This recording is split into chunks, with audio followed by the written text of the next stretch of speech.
Thank you for joining us on another episode of the Dealmaker series. We're in 2026, and today I am joined by the SBA King, Bill King. He is the SBA Specialist at Dogwood State Bank.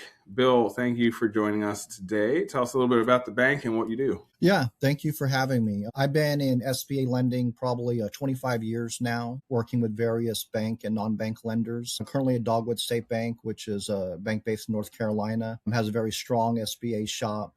They've been ranked in the top 50 consistently. A lot of great experience. We're a nationwide, what they call PLP lender, which means we have preferred status for 7A loans. We do both SBA 7A and SBA 504 loans. And we also can do lines of credit and ground up construction. So we're pretty well-rounded SBA shop, which is one of the reasons why I joined Dogwood. And happy to be here today and see how I can be a resource to you and your audience. Absolutely. And you just recently spoke at my last event, the State on Deal Making here in DFW back in October. So it's been 4 months. I imagine some things have changed. So let's get right into it. What are you seeing in deal flow now? Is it increasing in velocity or decreasing or flat so far? That's a good question. I wouldn't say it's increasing in velocity, but it is increasing in scrutiny. One of the things that I might have mentioned, I think, when we had our panel back in October was about how the SBA market is changing. And it's kind of cyclical, the way these things happen.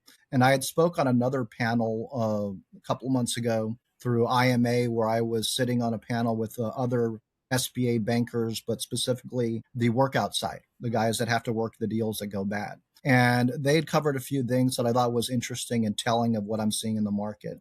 Typically, on average, SBA default rates are roughly 1% to 2% of the portfolio, give or take. And the recent few years, it's actually ticked up to closer to north of 3%, between 3 and 4%. And a pretty good percentage of those are business acquisition loans, because we've had such a big increase in the business acquisition space using SBA financing. So what that's done indirectly is it's caused the banks to look at their portfolios a little more closely. A few shops have actually shut down. There's been a few shops that have consolidated through bank mergers. For example, recently, I believe Huntington Bank bought up Veritex, and they also bought up another bank here in Texas. So that's causing Cadence, that's right.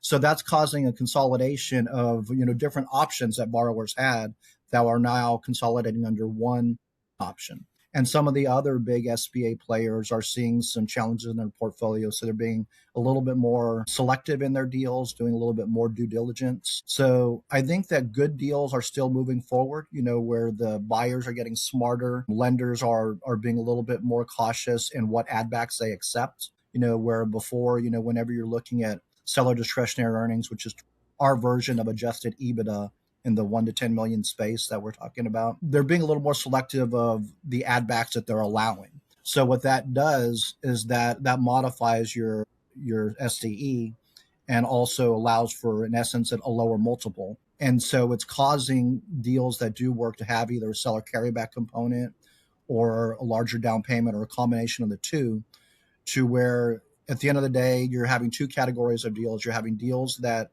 are strong and can get done now, and others that either running into challenges that they either going to have to come back to market later or fix some of their internal problems before they can proceed. So you're going to see a lot more of the M&A advisors out there. You're going to see a lot of this on LinkedIn, where they're doing content posts about preparing your business for an exit and that 2 to 3 year period of getting ready to be more marketable, to where you've either gotten yourself outside of the business to where it's not as dependent on you as the owner, and also cleaning up your books to where you're showing what the true profitability of the company is. I'm seeing that as being a bigger focus now than maybe it was a couple, 3 years ago. Yeah, for sure. And now I know this next question, you're dealing primarily with SBA loans and such, but I'm curious, since we last met a few months ago, a little bit over a quarter now, have you seen any shifts in deal structure? Yeah, what I've seen is, I think I had mentioned a little bit of this before. I've seen deals where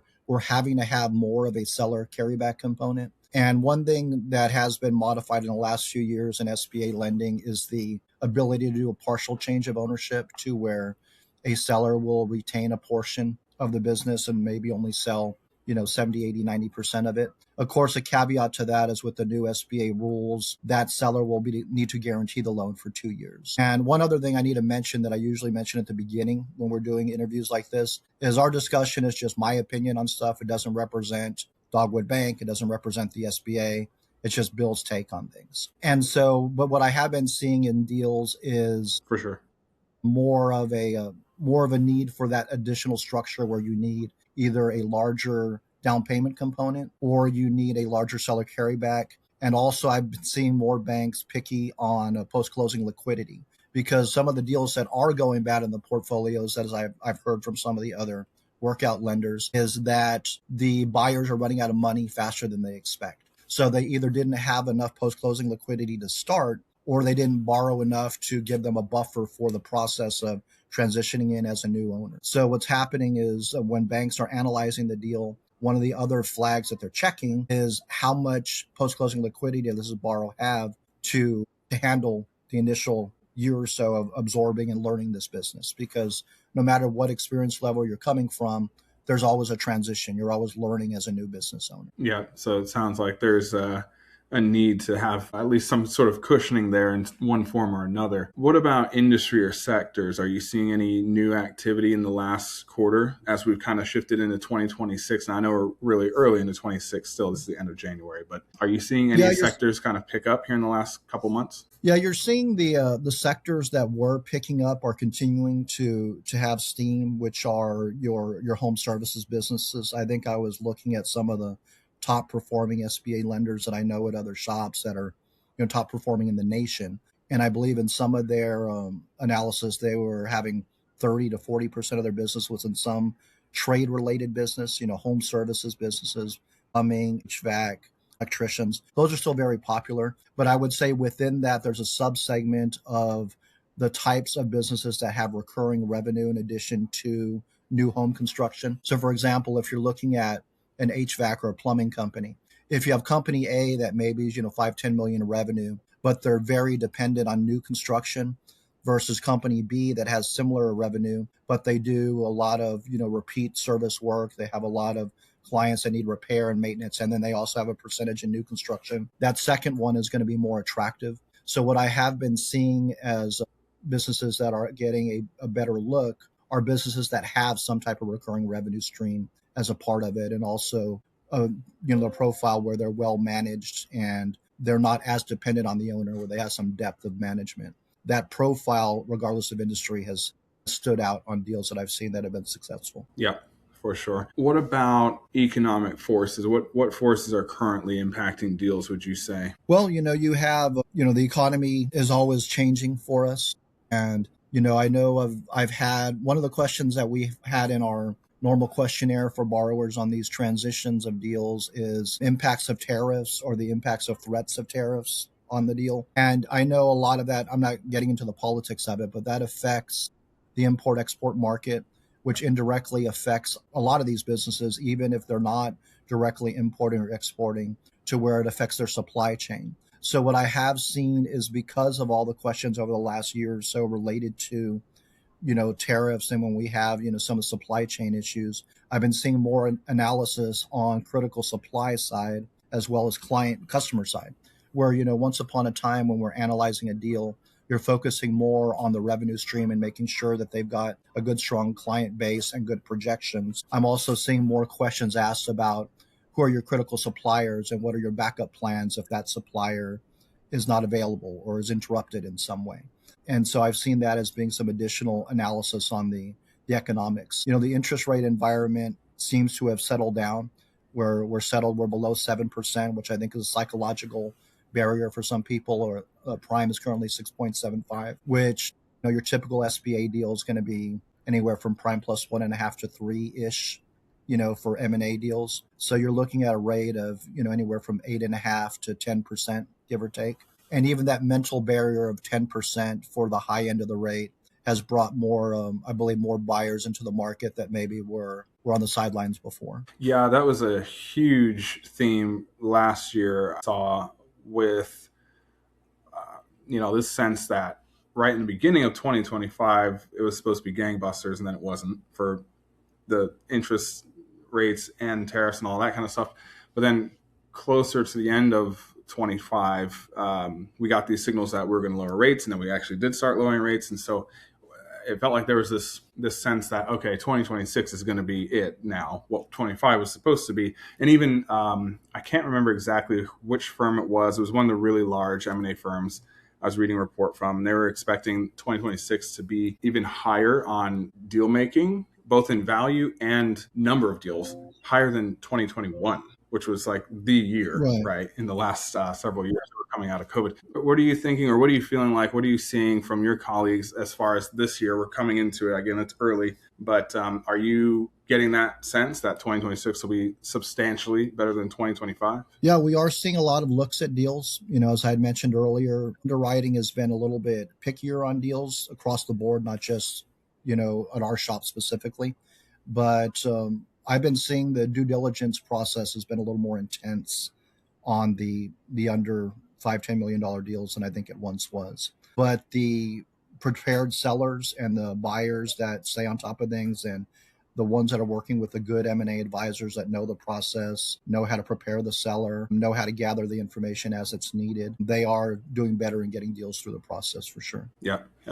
And I guess my last question was, it's sort of, you just kind of got to it, but I want to ask, is there anything else that you see coming this year? Anything in particular that you didn't mention already? Any other new trends coming, or any shifts that you're expecting in the M&A space? Well, I think I'm going to answer that more of something that I'm hoping to see more of is, and I've seen a little bit of this because of the fact that you're having more sophisticated buyers, and you're having buyers that are asking more detailed due diligence questions. What I've seen some of the Q of E type of providers offering or trying to provide is, or do more of, it's always been out there, but a version of a seller's side Q of E. It's almost like a pre-Q of E, where, they're really hiring a third party to get in there and do some analysis before the buy side's representation is in there doing their Q of E. Because at the end of the day, when the buy side is doing their analysis, once you're already to that point, everything that they catch, in my opinion, starts to lower your evaluation. So if they catch you're missing this, or we found this concentration, or we had this question, every time that comes up, once the buyer's already engaged, that affects the credibility of your deal, and it affects your chance of getting it closed. So the more of those things that are caught in advance when you're going to market, the better the sim is going to be when it's written up, and the better the presentations will be. So I'm hoping the market, and it appears in some cases to be already reacting to that, where the sellers are going to be bringing things to market that are more prepared for the analysis that they're going to get from lenders like us, where we're not having to go back and ask as much of the questions, where it's either already in there or it's readily accessible to when a question comes up about concentration, or a question comes up about maybe some major adjustments from a year or two ago, that they've already put their fingers on that data because they were expecting those questions to come. Yep. Absolutely. I agree. More sellers should be doing their own QB as well. Bill King, thank you so much for your time, the insights. I very much appreciate it. I know my viewers do as well. For those of you watching, you can find more episodes of the Dealmaker series on my YouTube and on my LinkedIn. Bill, thank you, sir. I appreciate it. Thank you for having me. Have a good one.